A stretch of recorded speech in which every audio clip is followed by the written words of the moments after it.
Okay, ಇನ್ನ ರಜತ್ ಅವರು ಏನಾದ್ರು ಸ್ವಲ್ಪ ಓವರ್ ಡೋಸ್ ಅನ್ಸ್ತಾ ಇದಾರ, ಮನೆಗೆ ಓವರ್ ಸ್ಪೀಡ್ ಅನಿಸ್ತಾ ಇದಾರ, ಇಲ್ಲ ಅದೇನಾದ್ರೂ ಅವ್ರಿಗೆ ಮುಳುವಾಗತ್ತಾ ಇಲ್ವಾ ಅದೇ ಅವ್ರಿಗೆ ಏನಾದ್ರು ಪ್ಲಸ್ ಆಗತ್ತಾ ಅಂತ? ರಜತ್ ಓವರ್ ಸ್ಪೀಡ್ ಅಂತ ಏನಿಲ್ಲ, ಮನೆಯ ಸ್ಪೀಡ್ಗೆ ಅಥವಾ ಇದಕ್ಕೆ ಅವರು ಒಪ್ಕೊಂಡಿದ್ದಾರೆ ಒಂದು. ಬಟ್ ಅವರು ಅಣ್ಣ ಹೇಳಿದಾಗೆ ಒಂದ್ ಸ್ವಲ್ಪ ಭಾಷೆ ಮೇಲೆ ಹಿಡ್ತಾ ಇದ್ರೆ ಅವ್ರಿಗೆ ಒಳ್ಳೇದು. ಬಟ್ ಆಟ ಅಂತೂ ತುಂಬಾ ಚೆನ್ನಾಗಿ ಆಡ್ತಿದ್ದಾರೆ, ತುಂಬಾ ಚೆನ್ನಾಗಿ ಆಡ್ತಿದ್ದಾರೆ. ಟಾಸ್ಕ್ಸ್ ಮತ್ತೆ ಮನೆಯವ್ರ ಜೊತೆ ಬೆರೆಯೋದು, ಎಂಟರ್ಟೈನ್ಮೆಂಟ್ ಎಲ್ಲದರಲ್ಲೂ ಆಲ್ರೌಂಡ್ ಪರ್ಫಾರ್ಮೆನ್ಸ್ ತೋರಿಸ್ತಾ ಇದ್ದಾರೆ. ಸೊ ಅದೊಂದು ವಿಚಾರದಲ್ಲಿ ಅವ್ರು ಸರಿ ಮಾಡ್ಕೊಂಡ್ಬಿಟ್ರೆ ಸೂಪರ್. ಈ ಮಾತು ಯಾಕೆ ಕೇಳ್ತಾ ಇದೀನಿ ಅಂತಂದ್ರೆ, ಐಶ್ವರ್ಯ ಅವರು ಮುಜುಗರ ಅಂತ ಪದ ಬಳಸಿದ್ದಕ್ಕೇನೆ ಮಂಜು ಅವರು 4-5 ವಾರದಿಂದ ಹೇಳ್ತಾನೆ ಇದಾರೆ ಅದನ್ನೇ. ಆದ್ರೆ ರಜತ್ ಅವ್ರು ಯಾವಾಗ್ಲೂ ಒಂದ್ ಪದ ಬಳಸ್ತಾರೆ, ನಾನು ಇಲ್ಲಿ ಯಾರಿಗೂ ಕೈಕಾಲು ಹಿಡಿತಾ ಇಲ್ಲ ನಿಮ್ ತರ, ಕೈಕಾಲು ಹಿಡ್ಕೊಂಡು ನಾನು ಬದುಕ್ತಿಲ್ಲ, ಬಕೆಟ್ ಹಿಡಿತಿಲ್ಲ, ಅಷ್ಟೆಲ್ಲ ಮಾತಾಡ್ತಿದ್ರು. ಮನೆಯವ್ರು ಯಾಕೆ ರಿಯಾಕ್ಟ್ ಮಾಡ್ತಾ ಇಲ್ಲ ಅದಕ್ಕೆ ಅಂತ ನಾನು ಆಕ್ಚುಲಿ ಇದನ್ನ ಕೇಳಿದ್ದೆ, ರಜತನ ಕೂಡಿಸ್ಕೊಂಡು ಗಾರ್ಡನ್ ಏರಿಯಾ ಸ್ವಿಮ್ಮಿಂಗ್ ಪೂಲ್ ಮುಂದೆ ಕೇಳಿದ್ದೆ. ನನ್ನನ್ನ ಕಳಪೆ ಕೊಟ್ಟವ್ರನ್ನೆಲ್ಲ ನಾನು ಮನೆಗೆ ಕಳಿಸ್ಬಿಟ್ಟೆ ಹೋಗೋದು ಅಂತ ಶಬ್ದ ಮಾಡಿದೀನಿ ಅಂತ.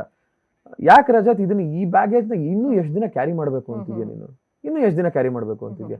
ಇಲ್ಲ ಚಿನ್ನ ಹಂಗೆ ಹಂಗೆ ಅಲ್ಲ ಗುರು, ನೀನ್ ಆಯ್ತು ಆ ವಾರ ಕಳಪೆ ಕೊಟ್ಟರು ಎಲ್ಲ ಆಯ್ತು, ನೀನ್ ಬಂದೆ ಕ್ಲಾರಿಟಿ ತಗೊಂಡೆ ಎಲ್ಲ ಮುಗೀತು, ಆಟಕ್ಕೆ ಮೂವ್ ಆನ್ ಆಗ್ಬೇಕಲ್ವಾ?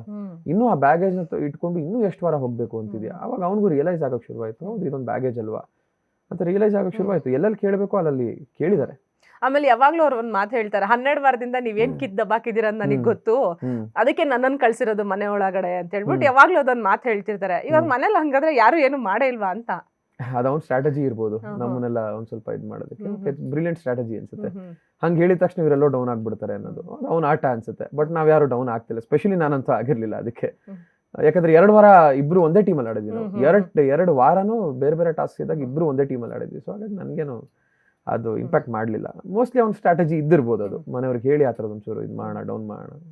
ಓಕೆ, ಇನ್ನ ಅದೇ ಬೆನ್ನಿಗೆ ಚೂರಿ ಹಾಕೋದು ಒಂದು ಇದನ್ನ ಏನೋ ಚಟುವಟಿಕೆ ಕೊಟ್ಟಾಗ ಐಶ್ವರ್ಯ ಅವರು ಮಂಜು ಅವ್ರಿಗೆ ಒಂದ್ ಮಾತು ಹೇಳ್ತಾರೆ, ನೀವು ಮಾತಲ್ಲೇ ಎಲ್ರು ಕುಗ್ಗಿಸ್ತೀರಿ ಅಂತ ಹೇಳಿ. ಅದಕ್ಕೆ ಅವರು ನೀವು ಕುಗ್ಗೋರ್ ಎಂತವ್ರು ಅಂಡ್ ನೀವ್ ಆತರ ಕುಗ್ತೀರಾ ಅಂತಂದ್ರೆ ಹೋಗ್ ನೇಣ್ ಹಾಕೊಂಡ್ ಸಾಯ್ರಿ ಅನ್ನೋದೊಂದು ಪದ ಬಳಸ್ತಾರೆ. ಎಕ್ಸಾಕ್ಟ್ ಆಗಿ ಇದೆ ಮಾತು ಹೇಳಿರ್ತಾರೆ. ಆಕ್ಚುಲಿ ಮಂಜು ಅವರು ಅಂದ್ರೆ ಇಮೋಷನಲಿ ಕುಗ್ಗಿಸ್ತಾರ ಯಾರನ್ನಾದ್ರೂ? ನಾವು ಎಮೋಷನಲಿ ಕುಗ್ಗಿಸ್ತಾರೆ ಅನ್ನೋದಕ್ಕಿಂತ ಟಾಂಟ್ಸ್ ಮಾಡ್ತಾರೆ. ಟಾಂಟ್ಸ್ ಮಾಡಿದಾಗ ಎಮೋಷನಲ್ ಕುಗ್ಗಿದ್ರೆ ನೀವು ಫೂಲ್ಗಳು. ಯಾಕಂದ್ರೆ ನನಗೂ ರಾಜನ್ ಟಾಸ್ಕ್ ಅಲ್ಲಿ ನಾನು ಆಟ ಆಡ್ತಿರ್ಬೇಕಾದ್ರೆ ಆ ಮಣ್ಣು ತಗೊಂಡೋಗೋ ಟಾಸ್ಕ್ ಅಲ್ಲಿ ನಾನು ತುಂಬಾ ಟಾಂಟ್ಗಳು ಮಾಡಿ ಕುಗ್ಸೋದಕ್ಕೆ ಟ್ರೈ ಮಾಡಿದ್ರೆ ನಾನು ಎಲ್ಲೂ ಕುಗ್ಲಿಲ್ಲ, ಅಲ್ಲೇ ತಿರುಗಿಸ್ಕೊಟ್ಟಿದ್ದೆ.